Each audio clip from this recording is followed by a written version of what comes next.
ভয়ঙ্কর ভাইরাস এখানে পৃথিবী জুড়ে সময়কে অদ্ভুতভাবে থামিয়ে দিয়েছিল। যদি চিন্তা করা যায় যে যার সবচেয়ে কাছের লোক সেই তার সবচেয়ে বড় বিপদ, তাহলে তার থেকে আর বড় বিপদ কিছুই হয় না।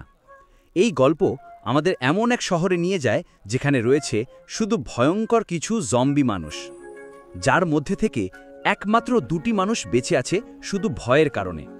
আর সেই স্টোরিতে দুটি মানুষ হলো একটা ছোট মেয়ে, যার মাকে তারা শুধু চোখের সামনে দেখেছে যে কি করে একটা জম্বি মানুষে পরিণত হলো, আর ছেলে যে সেই মেয়েটার প্রোটেকশনের দায়িত্বে আছে।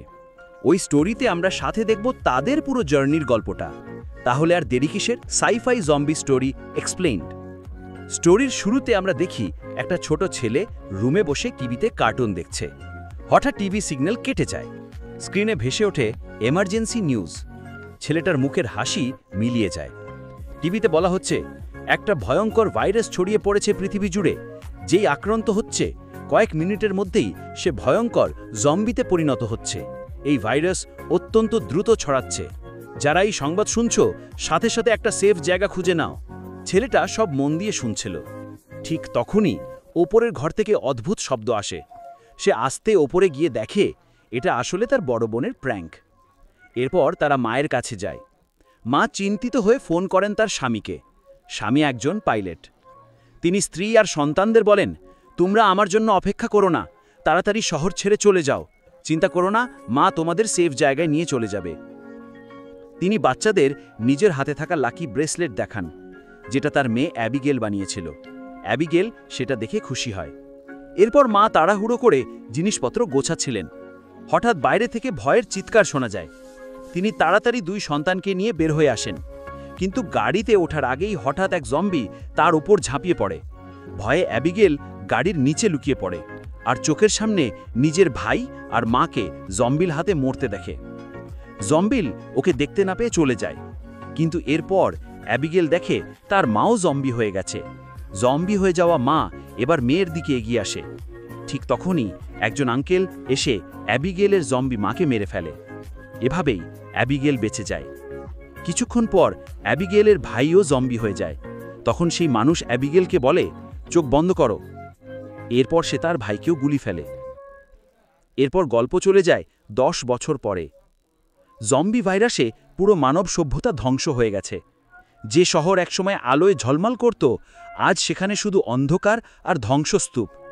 প্রায় সব মানুষ মরে গেছে অথবা জম্বি হয়ে ঘুরে বেড়াচ্ছে। শুধু দুজন মানুষ জীবিত, অ্যাবিগেল, যে এখন বড় হয়ে গেছে, আর তার রক্ষক আঙ্কেল জ্যাক। সেদিন যদি জ্যাক না আসতো, অ্যাবিগেল বেঁচে থাকত না। তাই অ্যাবিগেল তাকে নিজের বাবার মতোই মনে করে। জ্যাক তাকে বছরের পর বছর জম্বি মারা ট্রেনিং দিয়েছে। তবে অ্যাবিগেলের মনে সবচেয়ে বড় ইচ্ছে একটা মানুষের সেটেলমেন্ট খুঁজে বের করা। কিন্তু জ্যাক মানুষের ভিড় একদম পছন্দ করে না। এক রাতে যখন তারা জঙ্গলে ক্যাম্পে ঘুমোচ্ছিল, জ্যাক হঠাৎ শব্দে ঘুম ভাঙে। সে বের হয়ে দেখে এক জম্বি তার দিকে আসছে। জ্যাক গুলি চালিয়ে মেরে ফেলে। অ্যাবিগেলও ছুটে আসে। তারা জানত যখন একটা জম্বি আসে, আশেপাশে আরও অনেক থাকে, তাই দ্রুত ঘোড়ায় চড়ে সরে যায়। পথে ঘোড়াটা অস্বাভাবিক আচরণ করতে শুরু করে। জ্যাক বুঝে যায় বিপদ কাছে। তারা সামনে গিয়ে দেখে এক মানুষ জম্বির হাত থেকে বাঁচতে চেষ্টা করছে। এখন পৃথিবীতে মানুষ খুব কম, তাই যেভাবেই হোক ওকে বাঁচাতে হবে। জ্যাক অ্যাবিগেলকে টার্গেট পরীক্ষা দিতে বলে। অ্যাবিগেল গুলি চালায়, কিন্তু ভুলবশত সার্ভাইভারের গায়েও লাগে। জ্যাক রেগে যায়। শেষমেশ সেই মানুষটাকে বাঁচানো যায় না, তাই সে নিজেই তাকে মেরে ফেলে যাতে জম্বিতে পরিণত না হয়। ওরা গাড়ি থেকে কিছু জিনিস নেয়। জ্যাক মৃত মানুষের জুতো পরে, কিন্তু তখনই একদল আর্মড মানুষ ওদের ঘিরে ধরে। ওরা ভাবে জ্যাক আর অ্যাবিগেল জুতো চুরি করে মানুষটাকে মেরেছে। ওরা মেরে ফেলতে যাচ্ছিল, তখন একটা প্রেগনেন্ট লেডি এসে তাদের বাঁচায়। ঠিক তখনই জঙ্গলের ভিতর থেকে গর্জন ভেসে ওঠে। অসংখ্য জম্বি ঝড়ের মতো ছুটে আসে। সবাই লড়াই শুরু করে। জম্বি সংখ্যা এত বেশি ছিল যে অনেক মানুষ একে একে মারা যায়। শেষে শুধু কয়েকজন বেঁচে থাকে। একজন শক্তিশালী মানুষ জম্বির কামড়ে আক্রান্ত হয়। সে নিজেকে মারতে চায়, কিন্তু গুলিও শেষ হয়ে গেছে। এই সময় অ্যাবিগেল প্রেগনেন্ট মহিলাকে গাড়িতে তোলে। তার স্বামী ডেভিডও ওঠে। জ্যাক গাড়ি চালিয়ে সবাইকে নিয়ে পালায়। এখন শুধু 4 জন বেঁচে থাকে। জম্বিরা তাদের তাড়া করতে থাকে। গাড়িতে বসে জ্যাক মহিলাকে জিজ্ঞেস করে, তুমি কারা? মহিলা বলে, আমরা শিপ টাউন নামের একটা জায়গায় যাচ্ছিলাম, ওখানে মানুষ নিরাপদে থাকে, সব সুবিধা আছে, আমরা সেখানেই নতুন জীবন শুরু করতে চাই। অ্যাবিগেল এটা শুনে খুব খুশি হয়, কারণ এটাই তার জীবনের সবচেয়ে বড় ইচ্ছে। কিন্তু জ্যাক বলে, আমি 10 বছর ধরে ঘুরছি, এমন কোনো কলোনি চোখে পড়েনি। হঠাৎ গাড়ি নষ্ট হয়ে যায়। প্রেগনেন্ট মহিলার স্বামী ডেভিড বলে, আমি মেকানিক, কিন্তু টুলস নেই, তাই সারাতে পারবো না।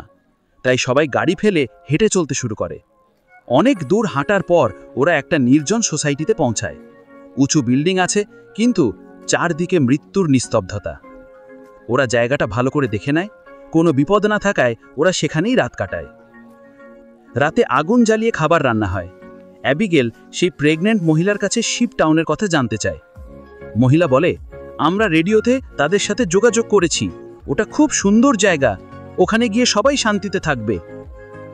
অ্যাবিগেল এটা শুনে চোখে আলো দেখতে পায়। অন্যদিকে জ্যাক চারপাশে ফাঁদ পাচ্ছিল, যাতে কোনো জম্বি এলে সাথে সাথে টের পাওয়া যায়।